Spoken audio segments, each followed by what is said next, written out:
को झुकना पड़ा था और देश के माननीय प्रधानमंत्री जी ने माफी मांगते हुए उन तीनों काले कानूनों को वापस लिया था और उसी समय ये वादा किया था कि किसानों को एमएसपी की गारंटी की जाएगी। साल महीना दर महीना साल गुजर गया, पार्लियामेंट के आखिरी सेशन की समाप्ति हो गई, अंतरिम बजट पास हो चुका, प्रधानमंत्री जी चुनाव प्रचार में निकल चुके और किसान अब भी टकटकी लगाए देख रहे हैं कि क्या एमएसपी की गारंटी का कानून आएगा या नहीं आएगा।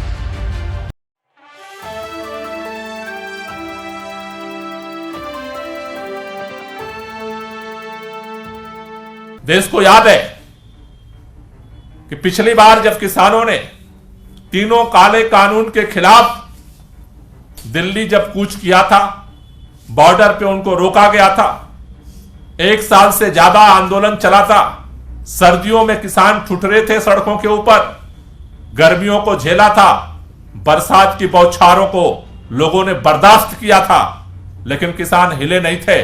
सरकार को झुकना पड़ा था और देश के माननीय प्रधानमंत्री जी ने माफी मांगते हुए उन तीनों काले कानूनों को वापस लिया था और उसी समय यह वादा किया था कि किसानों को एमएसपी की गारंटी की जाएगी।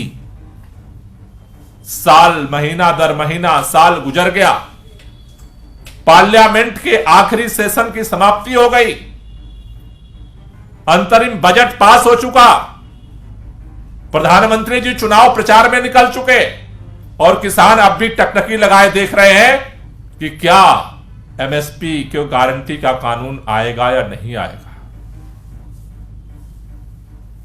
एक तरफ सरकार वार्ता करने का नाटक कर रही है और दूसरी तरफ आपने अभी देखा कि किस तरह से हरियाणा के अंदर पुलिस को गांव-गांव में भेज करके लोगों को धमकाया जा रहा है। कहा जा रहा है कि अगर आंदोलन में आप शामिल होगे तो पासपोर्ट आपका जब्त कर लिया जाएगा, बैंक के खाते जब्त कर लिए जाएंगे, प्रॉपर्टी के कागज जो है पुलिस जमा कर रही है। पेट्रोल पंप पर निर्देश दिया गया है कि एक लिमिट में ही किसानों को पेट्रोल और डीजल देना है। ऐसी स्थिति तो भारत ने आपातकाल के दौरान भी नहीं देखी। ऐसी स्थिति तो आजादी के लड़ाई के दौरान भी इस देश के चप्पे चप्पर पर नहीं देखा गया। आखिर हो क्या गया है हमारी सरकार को? एक तरफ आपको इस बात का अहंकार है कि देश के अंदर हम 400 पार सीटें लाने जा रहे हैं और दूसरी तरफ दिल्ली में किसानों के आने से डर लगता है आपको। किसान आने शांतिपूर्वक अपनी मांग को लाने के लिए अगर आना चाहते हैं तो आपको डर किस बात को लगता है? किसान आंदोलन के बाद जब पिछली बार आंदोलन हुआ था उत्तर प्रदेश के चुनाव से पहले, माननीय प्रधानमंत्री जी ने, किसी मंत्री ने नहीं, किसी विधायक ने नहीं, किसी मुख्यमंत्री ने नहीं, स्वयं देश के प्रधानमंत्री माननीय नरेंद्र मोदी जी ने कहा था कि हम ये तीनों काला कानून जो है उसको वापस ले रहे हैं और किसानों को एमएसपी की जो बात उठी थी उसके लिए कमेटी बनाने की बात हुई थी। आज तक कमेटी ने क्या किया इस पर बोलने को तैयार नहीं है। आपने जो वादा किया था, वादा खिलाफी आपने किया। किसानों के पास रास्ता क्या है? आप वादा करके और निकल जाएंगे और किसान अगर शांतिपूर्वक तरीके से अपनी मांग को रखने के लिए अपनी ही देश की राजधानी में आना चाहता है तो आप कीलें ठोक देंगे, आप उसका पासपोर्ट जब्त कर लेंगे, आप उसका बैंक अकाउंट जब्त कर लेंगे, आप उसके प्रॉपर्टी के कागज जब्त कर लेंगे, आप उसको ट्रैक्टर को जब्त कर लेंगे। आप किसानों को देशद्रोही क्यों समझते हैं? आप थकते नहीं हैं। भारतीय जनता पार्टी का हर नेता आज गली से लेकर के, गांव से लेकर के हर मीडिया चैनल में ऐलान करता है 80 करोड़ लोगों को राशन दिया जा रहा है।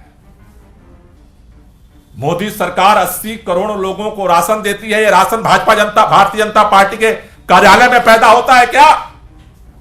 वो गेहूं कौन पैदा करता है? किसान पैदा करता है। वो चावल कौन पैदा करता है? किसान पैदा करता है। किसानों की कड़ी मेहनत से पैदावार के आधार पर आप चुनावी फसल तो काटना चाहते हैं, लेकिन इतनी भी शर्म नहीं है कि किसानों के साथ शांतिपूर्वक तरीके से आंदोलन को संचालित करने का आप अवसर दे सकें।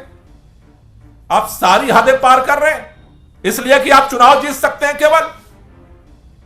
अहंकार अंग्रेजों का भी इस देश के अंदर नहीं बचा था। चुनाव सब कुछ नहीं होता है।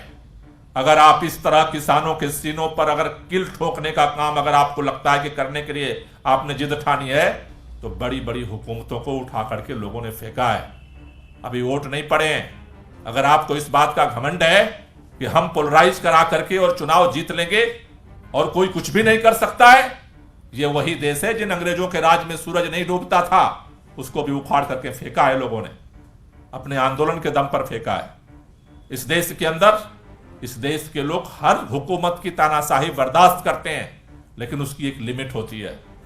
आज भारतीय जनता पार्टी की सरकार सारी हदों को पार करके शांतिपूर्व लोकतांत्रिक तरीके से अपनी आवाज उठाने के लिए मजबूर किसान है। अगर वादा खिलाफी नहीं किया होता भारतीय जनता पार्टी की सरकार ने, 700 से ज्यादा किसानों की मौत हुई किसान आंदोलन में, आज तक मुआवजा नहीं दिया गया।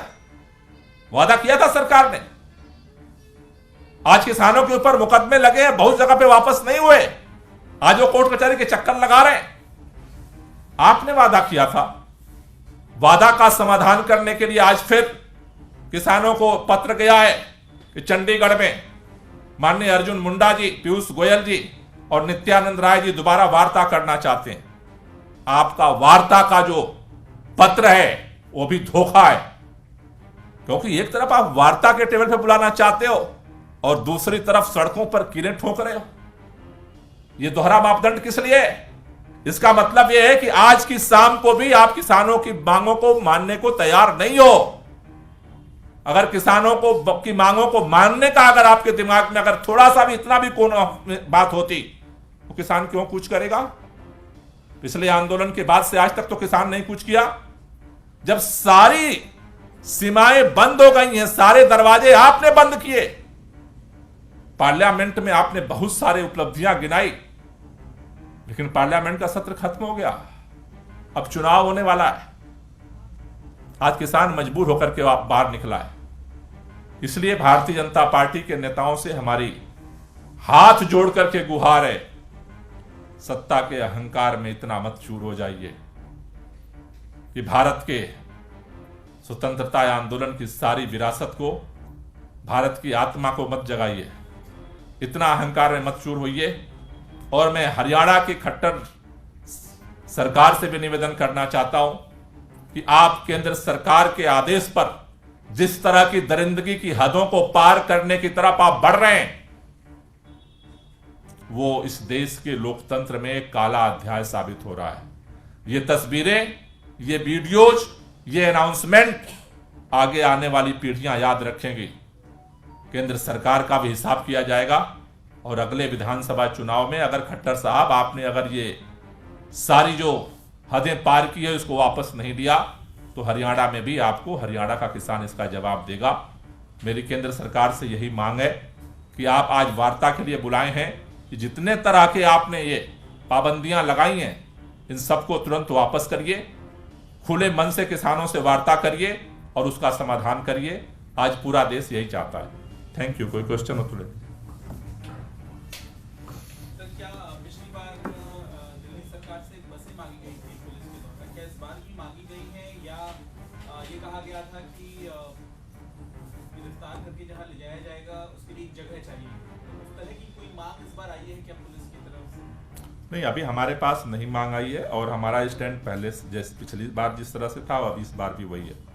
किसानों को शांतिपूर्वक अपनी आवाज को या तो सरकार उनकी मांग को पूरा करे या फिर उनको अपने लोकतांत्रिक तरीके से अपने आंदोलन को, अपनी आवाज को उठाने के लिए जगह प्रोवाइड करे। अभी आपको लग रहा है कि जिस तरह से बैरिकेडिंग की जा रही है, कल तक पहुंच पाएंगे किसान? नहीं, देखिए मेरा मानना यह है कि चूंकि एक तरफ बैरिकेडिंग आप देख रहे हैं, बैरिकेडिंग नहीं है, कीलें ठोकी जा रही हैं। आज आप देख रहे हो रोडों पर कंक्रीट का एक नया बैरिकेड बना करके जिस तरह से कील ठोके गए, ऐसा दृश्य तो मैं गुलामी के दौर में भी मैंने नहीं कभी देखा कि इस तरह की अंग्रेजों ने भी कभी किया। नदी को खोद दिया गया है कि किसान ट्रैक्टर लेकर कहीं उधर से न निकल जाए। चप्पे चप्पे पर जो है सिरसा से लेकर के और अंबाला जो है के रास्ते पर सब जगह जो है इंटरनेट बंद कर दिया गया। तो मुझे लगता है कि देखिए ये सरकार कन्फ्रंटेशन को खुद इनवाइट कर रही है। भाई किसान बात क्या कह रहे हैं? किसान कह रहे हैं कि भाई एमएसपी को कानूनी गारंटी जो है, जो वादा आपने किया था वो पूरा कर दीजिए। आज आपने शाम को उनसे वार्ता के लिए फिर बुलाया है चंडीगढ़, तो एक तरफ वार्ता के लिए बुला रहे हैं, दूसरे तरफ आप जो है किले ठोक रहे हैं। तो ये तो साफ दिख रहा है कि केंद्र सरकार किसानों की मांगों को मानने को तैयार नहीं है और गोली के दम पर, लाठी के दम पर वो उनकी आवाज को कुचलना चाहती है। अब तो सत्र भी नहीं है, सत्र भी खत्म हो चुका है। आपको लगता है कि दोबारा बुलाना पड़ेगा सत्र, या सरकार बुलाए, आप ऐसी मांग करते हैं ऐसे किसान? मेरे ख्याल से तो सरकार को सोचना है ना कि सरकार ने वादा किया था तो क्यों नहीं पूरा किया। भाई अब किसानों के पास विकल्प क्या है? किसान क्या करें? किसान आप जो है मतलब सब कुछ करेंगे, किसान अपनी आवाज भी ना उठाएं। किसानों के पास रास्ता क्या है? अब शांतिपूर्व तरीके से अपनी आवाज उठाने के अलावा रास्ता क्या है किसानों के पास? समाधान तो सरकार ही दे सकती है। स्पेशल सेशन बुलाया जा सकता है, उनको पूरा किया जा सकता है, इसी सेशन में पूरा हो जाना चाहिए था।